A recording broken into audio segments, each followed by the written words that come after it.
നാഗർകോവിലിൽ നിന്ന് CCTV ദൃശ്യങ്ങൾ പരിശോധിച്ച പോലീസ് സംഘത്തിന് മനസ്സിലാക്കാൻ കഴിഞ്ഞത് ആ കുട്ടിയുടെ യാത്ര കന്യാകുമാരിയിലേക്ക് തന്നെയായിരുന്നു. കന്യാകുമാരി എക്സ്പ്രസ്സിലായിരുന്നു കുട്ടി ഉണ്ടായിരുന്നത്.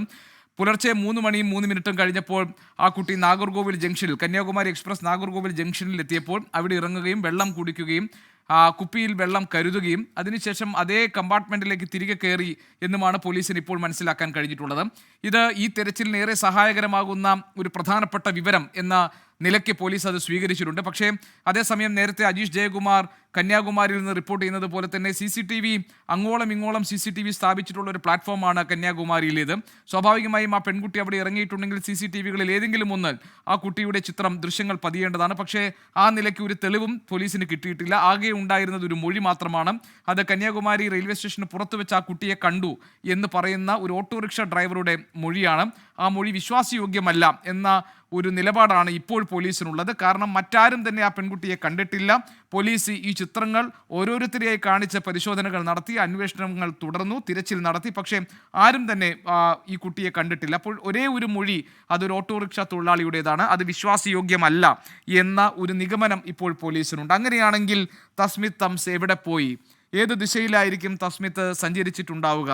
എന്തെല്ലാം സാധ്യതകളാണ് തസ്മിത്തിൻ്റെ ഈ തിരോധാനത്തിൽ ഉള്ളത്? കാരണം പെൺകുട്ടി വീട് വിട്ടിറങ്ങി 27-28 മണിക്കൂറുകൾ പിന്നിട്ടിട്ടും തിരച്ചിലിൽ ഒന്നും കണ്ടെത്താൻ കഴിയാത്തൊരു സാഹചര്യം പോലീസിനെ സംബന്ധിച്ച് അലട്ടുന്നുണ്ട്. അതിലേറെ ആശങ്കയിലാണ് കഴക്കൂട്ടത്തെ തസ്മിത്തിൻ്റെ മാതാപിതാക്കളുള്ളത്. തസ്മിത്തിൻ്റെ വീട്ടിൽ നിന്ന് ഞങ്ങളുടെ പ്രതിനിധി അരുൺ രാജ് ഇപ്പോൾ നമ്മളോടൊപ്പം ചേരുന്നുണ്ട്. അരുൺ, ഈ സംസ്ഥാന പോലീസും തമിഴ്നാടിൻ്റെ പോലീസിൻ്റെയും ഒക്കെ ഒരു സംയുക്ത പരിശോധന തിരച്ചിലുമൊക്കെ നടക്കുകയാണ്. ചില പ്രധാനപ്പെട്ട വിവരങ്ങളൊക്കെ കിട്ടിയിട്ടുണ്ട്. പക്ഷേ അതുകൊണ്ടൊന്നും തസ്മിത്ത് എവിടെയാണ് എന്ന് ഉറപ്പിച്ച് പറയാൻ പറ്റുന്ന ഒരു ലീഡും നമുക്കിതുവരെ കിട്ടിയിട്ടില്ല. തസ്മിത്ത് എവിടെ പോയിരിക്കാം എന്ന ഒരു ആശങ്ക നമ്മുടെ മുന്നിലുണ്ട്. എന്താണ് വീട്ടിലെ അവസ്ഥ? മന്ത്രി വി ശിവൻകുട്ടി അവരെ കണ്ട് ആശ്വസിപ്പിച്ചിരുന്നു. നിലവിൽ എന്താണ് സാഹചര്യം അരുൺ?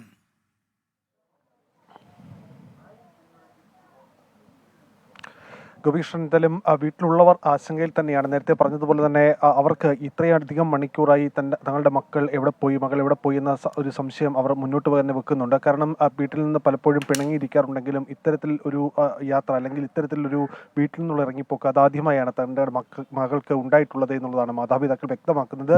അവർ മുന്നോട്ട് വെക്കുന്ന ചില ആശങ്കകൾ ചിലതാണ്. കാരണം ഈ കേരളത്തിലെത്തി 1 മാസം മാത്രമാണ് ആയിട്ടുള്ളത്. അതുകൊണ്ട് തന്നെ കൂടുതൽ കാര്യങ്ങൾ അല്ലെങ്കിൽ മലയാളമോ അല്ലെങ്കിൽ ഹിന്ദിയോ കൃത്യമായി പോലും വായിക്കുവാനോ അല്ലെങ്കിൽ എഴുതിയിരിക്കുന്നത് മനസ്സിലാക്കാനുള്ള കഴിവ് കുട്ടിക്കില്ല. അതുകൊണ്ട് തന്നെ മകൾ എവിടെ പോയാലും അത് എങ്ങനെ അതിനെ സർവൈവ് ചെയ്യും, അതിനെ എങ്ങനെ അത് ഓവർകം ചെയ്യും എന്നുള്ള ആശങ്ക ഈ മാതാപിതാക്കൾക്കുണ്ട്.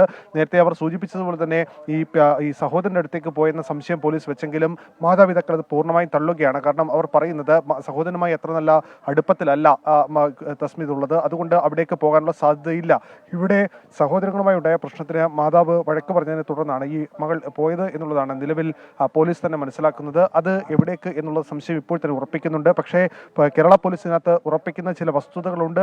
തസ്മിത് എന്തായാലും കേരള അതിർത്തി കടന്നിട്ടുണ്ട്. അത് ഇപ്പോൾ പൂർണ്ണമായും ഉറപ്പിച്ചിരിക്കുകയാണ്. അതിനെ കേന്ദ്രീകരിച്ചാണ് ഇനി പരിശോധന നടക്കുന്നത്. ഇതിനിടയിൽ ഏതെങ്കിലും സ്റ്റേഷനിൽ ഇറങ്ങിയതിനു ശേഷം പിന്നീട് തസ്മിതുമായി ആരെങ്കിലും കൂടിക്കാഴ്ച നടത്തിയോ, തസ്മിതിനെ പിന്നീട് ആരെങ്കിലും കണ്ടോ എന്നതാണ് ഒരു വിവരശേഖരണം എന്ന രീതിയിൽ തന്നെ ഇപ്പോൾ പോലീസ് പരിശോധിച്ചുകൊണ്ടിരിക്കുന്നത്. അതിനെ ചില ഡേറ്റാബേസുകൾ കൂടി പോലീസ് പരിശോധിക്കുന്നു എന്നുള്ളതാണ്. ഈ കുടുംബത്തിന്റെ പിതാവിന്റെ നമ്പർ മാത്രമാണ് കുട്ടിക്ക് ആകെ അറിയാവുന്നത്. മാതാവിന്റെ നമ്പർ പോലും കൃത്യമായി ഒരു ധാരണ ആ കുട്ടിക്കില്ല. അതുകൊണ്ട് ഈ ഫോൺ ഏത് സമയവും ഓണായിരിക്കണം എന്ന നിർദ്ദേശം പോലീസ് നൽകിയിട്ടുണ്ട്. ആ ഫോണിലേക്ക് ഒരു കോൾ, തന്റെ മകളുടെ കോൾ എത്തുമോ എന്ന പ്രതീക്ഷയിലാണ് ഈ കുടുംബം ഇപ്പോഴുള്ളത്. ഇതിനപ്പുറമുള്ള ചില വസ്തുതകൾ കൂടി കുടുംബം മുന്നോട്ട് വെക്കുന്നുണ്ട്. കാരണം ഇത്രയധികം ഉള്ള ഒരു എഫക്റ്റീവായിട്ടുള്ള ഇടപെടൽ അത് സർക്കാരിന്റെ ഭാഗത്തുനിന്നായാലും പോലീസിന്റെ ഭാഗത്തുനിന്നായാലും അതിന്റെ ഒരു ആശ്വാസം ആ കുടുംബത്തിനുണ്ട് എന്നുള്ളത് അവർ നേരത്തെ തന്നെ പറഞ്ഞിരുന്നു. പക്ഷേ ഇപ്പോൾ അവർ സംസാരിക്കാൻ തയ്യാറല്ല. നമ്മൾ നേരത്തെ പലതവണ ആ കുടുംബവുമായി സംസാരിച്ചിരുന്നു. അവർ നമ്മൾ നൽകുന്ന വാർത്ത അത് കൃത്യമായി അവർ മനസ്സിലാക്കുന്നുണ്ട്. അവർ ചോദിച്ച് മനസ്സിലാക്കുകയും ചെയ്തു. പക്ഷേ ഇപ്പോൾ അതിന് കൂടുതൽ പ്രതികരണത്തിന് തയ്യാറില്ല എന്നുള്ളതാണ്.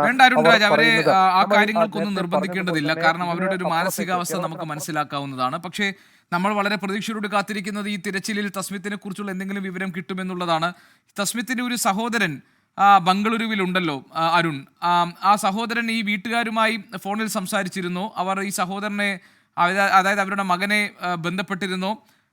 ആ കാര്യങ്ങളിൽ എന്തെങ്കിലുമൊക്കെ ഈ വീട്ടുകാർ പറയുന്നുണ്ടോ?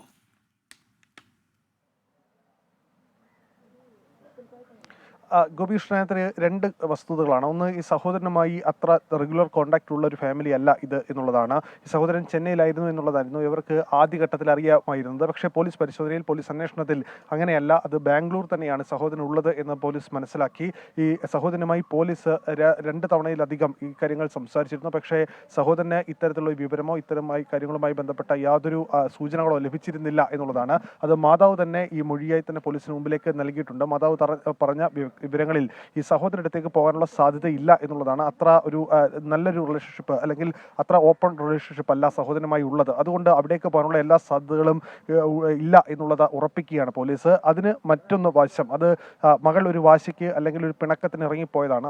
ആ പോക്ക് ഇവിടേക്കാണ് എന്നെ സംബന്ധിച്ച് മകൾക്ക് പോലും കൃത്യമായ ധാരണ ഉണ്ടായില്ല എന്നുള്ളതാണ് ഇപ്പോഴും മാതാപിതാക്കൾ വിശ്വസിക്കുന്നത്. എന്തായാലും പോലീസ് അന്വേഷണം ഒരു ആദ്യഘട്ടത്തിൽ ഒരു ഇട്ടുതപ്പുകയായിരുന്നുവെങ്കിൽ ഇപ്പോൾ അത് കൃത്യമായ ഒരു പക്ഷേ ഈ പെൺകുട്ടിയെ വഴക്ക് പറഞ്ഞതിന്റെ പേരിൽ അതിലുണ്ടായ മനോവിഷമത്തെ തുടർന്നാണ് ഈ പെൺകുട്ടി ഇങ്ങനെ പോയിരിക്കുന്നത് എന്നാണോ രക്ഷിതാക്കൾ പറയുന്നത്, അച്ഛനും അമ്മയും പറയുന്നത്?